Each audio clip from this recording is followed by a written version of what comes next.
Welcome to Storytime with Papa Henry. We are reading Captain Daly's Crew and the Long-Eared Taxicab by Craig Massey. And we are ready to begin Chapter 7, Rattlesnake on the Trail.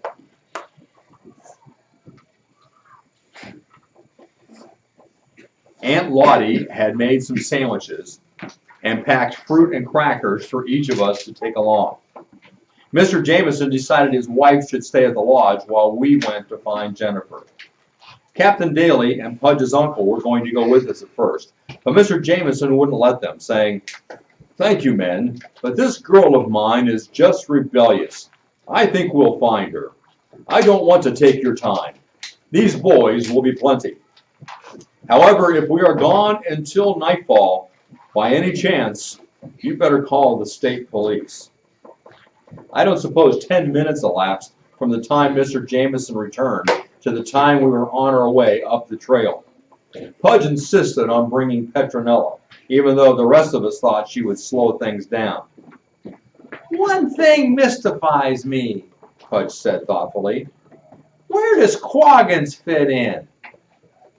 "Why does he have to fit in at all?" Slim countered. "Well, I don't know. It just seems strange he wouldn't try to stop Jennifer from going over the trail. I think it'd be a good idea to stop at his camp and ask a few more questions." Mr. Jameson spoke up. "While I don't suspect the man, it may not hurt to check a little further on his conversation with my daughter." We plodded up Wonderlost Trail and cut off to see Jeremiah Quaggins. Presently, Slim, who was in the lead, called out, "Ho, gang! This is something. Quaggins' camp isn't there anymore." Pudge cried, "I told you! I told you! There's a mystery lurking about that man. He was down at the lodge just a little while ago. We questioned him. He saw that we were onto his game. Then he scoots up here, breaks camp, and takes off to escape capture." "Now, wait a minute, roly-poly pal. If he had anything to hide, he wouldn't bother coming down to the lodge in the first place this morning." "Look, Chuck," Pudge insisted, "when we brought him up here, he said this was going to be his headquarters for the summer." Pudge let his voice sink to a hoarse whisper. "And he's gone." Mr. Jameson broke in. "Boys, let's move. I don't know why Quaggins broke camp, but I do know that by this time, Jennifer would be pretty happy to see me show up. It's 10:30 now, and she's been gone a good many hours. How far she's gone, we don't know. Where she slept, I don't know." The man's voice showed how frightened and concerned he was, and I can tell you we began to hurry. The trail curled up past the Wonderlost Lake, moving northward all the time. On either side, heavy forest growth covered the mountains. The trail itself was perhaps 10 feet wide and as crooked as a scrub oak limb. Beyond the lake, the trail had not been used very much, and a jungle of weeds had crept in along with small pines, maples, and other trees. Rocks were everywhere, small, big, and bigger ones. Sloping away on every side were forest-blanketed mountains. Little streams cut down through the hills, tumbling their way to larger streams, which in turn led into the lakes. Twin Peaks, the highest points in the area, rose far above the other mountains ahead of us. Here and there on those towering points, rock formations had cropped out, looking like light gray scars in the morning sunlight. Mr. Jameson sighed. "I can't understand how Jennifer dared do such a thing. She has always detested the country and was grimly afraid of it. I should think she would have been too terrified to walk a mile away from the camp without someone with her." Pudge muttered gloomily as he trudged along, leading Petronella. "I don't think she went alone. I think that Jeremiah Quaggins took her off." "Good night, Pudge," Slim exclaimed. "Cut it out. What would that old-timer want to harm Jennifer for?" No, Mr. Jameson sighed. I suppose I can understand why she went.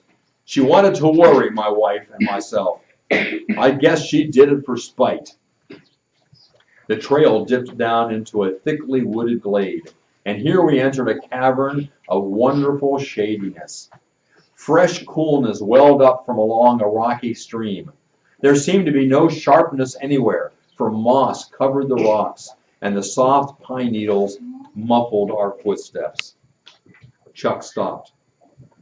Mr. Jameson, I know how you must feel about Jennifer. Now the four of us, and he swept his hand our way, are Christians. That means we have the Lord Jesus Christ dwelling in us by faith. We believe, too, the Lord is interested in our problems. Here we are with a problem. We're looking for your daughter. We don't know where she is. For that matter, we don't even know if she came this way. Well, what I'm trying to say is this. I think we ought to stop right here and ask the Lord for a little help. Mr. Jameson didn't say a word. His face was dark and tired looking. Slim slipped off his baseball cap and stuck it in his hip pocket. Good idea, Chuck, he breathed. I say let's kneel, Chuck added. We did. That is, we did, but Mr. Jameson didn't. He just stood there looking forlornly at us. We took turns praying, not long, but each of us remembered to ask the Lord to straighten things out. The next mile of trail was covered without a word from any of us. We broke out into what once had been a beaver pond, but now was a 3-acre meadow of waist-high swamp grass. Here and there, little patches of wild iris looked like blue eyes in a face of green. Slim, who was in front, shouted, Ho! A clue! We must be on the right trail.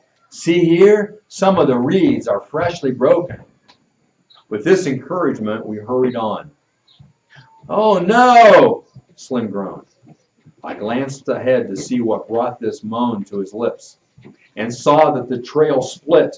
One branch headed in a northeasterly direction, and the other a hair to the northwest. Now what? Pudge asked as he sagged wearily against Petronella's soft side. The trail is rocky here. It's impossible to see any footprints. We could split up, Chuck suggested. Poor Jennifer, Mr. Jameson said in a woebegone way. Let's draw straws to see who teams up, Chuck suggested. He grabbed 5 straws and then hid them from view except for the tops, which appeared evenly above his forefinger. I pulled and got a shorty. Pudge pulled and also got a shorty. Chuck opened the palm of his hand and said, Well, that's it, Gary. You and Pudge are one team, and the rest of us are the other. You take the northeast trail, and we'll go the other way. So our gang divided, and we trudged on.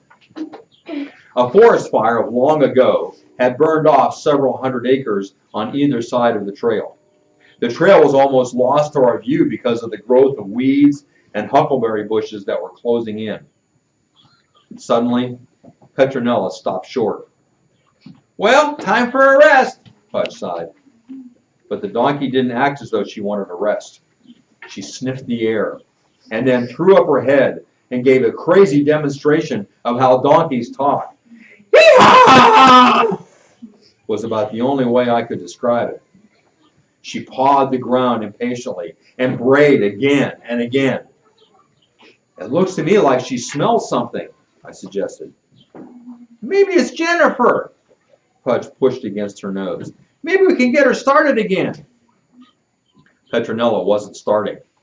I raised my voice and shouted, Jennifer! There was no answer, except the echo of my voice against the mountainside to our right. Look, I'll tie her here and we'll go on ahead, Pudge said. Using the rope tied to the donkey's halter, he made her fast to a burned stump. I led the way. 1 step I took, then 2. Then I stopped. A peculiar locust-like sound pierced my ears from underneath a mass of huckleberry bushes. Then I saw it, a coiled blotch of yellow mixed up with deep brown chevron stripes. Rattler! I screamed, moving backwards. It's funny how you feel when you see a snake. Quivery and shivery, I guess is the only way you can describe it. Pudge reached for a rock, and I did the same. My rock hit about 4 inches in front of the coiled spring of death. The head snapped out about 8 inches where the rock had bounced away. Instantly, the snake was recoiled and ready to strike again. Pudge fired and caught the thick body broadside. The snake rolled over and drew itself into a position for another strike. It took about 10 rocks to kill that thing. And I can tell you, I wasn't a bit sorry it was dead. Pudge picked up the limp body by the tail. About 3.5 feet long, I'd say, with 7 rattles. With Pudge's penknife, we cut off the peculiar flexible rattles and tossed the carcass as far as we could from the trail. Petronella seemed satisfied, and she followed with no resistance. But I can tell you, we figured the old girl would come in handy as a snake finder.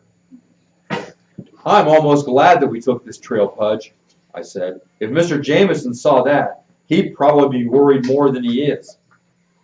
I guess so, Gary. You know, it's funny why a girl like Jennifer tries to be mean. What does she get out of doing it? I sure don't know, I sighed. We crossed the burned area, and the trail swung toward Twin Peaks that loomed ahead of us. Hey, Gary! Pudge exploded. Here's a clue!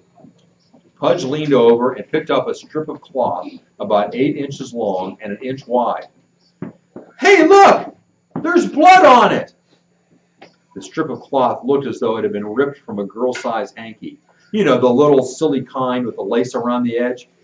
And sure enough, the strip was stained with a deep red. She's been hurt, Pudge. I can tell you, we quickened our steps now and shouted every few minutes. But all we got was the hollow echo of our own voices. Oh, no! Pudge squealed as Petronella jerked back again. I scanned every inch of the ground, for the memory of the rattlesnake made me pretty cautious. I don't see anything. No, Gary, I don't either, but... Pudge paused and raised his round face skyward. Don't I smell smoke? I sniffed, and the faintest odor reached my nostrils. Jumping pumpkin seeds, Pudge said. We can't be far from her now. Jennifer, I called, and waited for an answer. First came the echo, hollow and forlorn. Jennifer! Then away off, I heard a reply. Come on, Pudge. Get those stubby legs of yours a pumping, boy. We're on the trail. The next chapter is called The Little Old Man Again. No.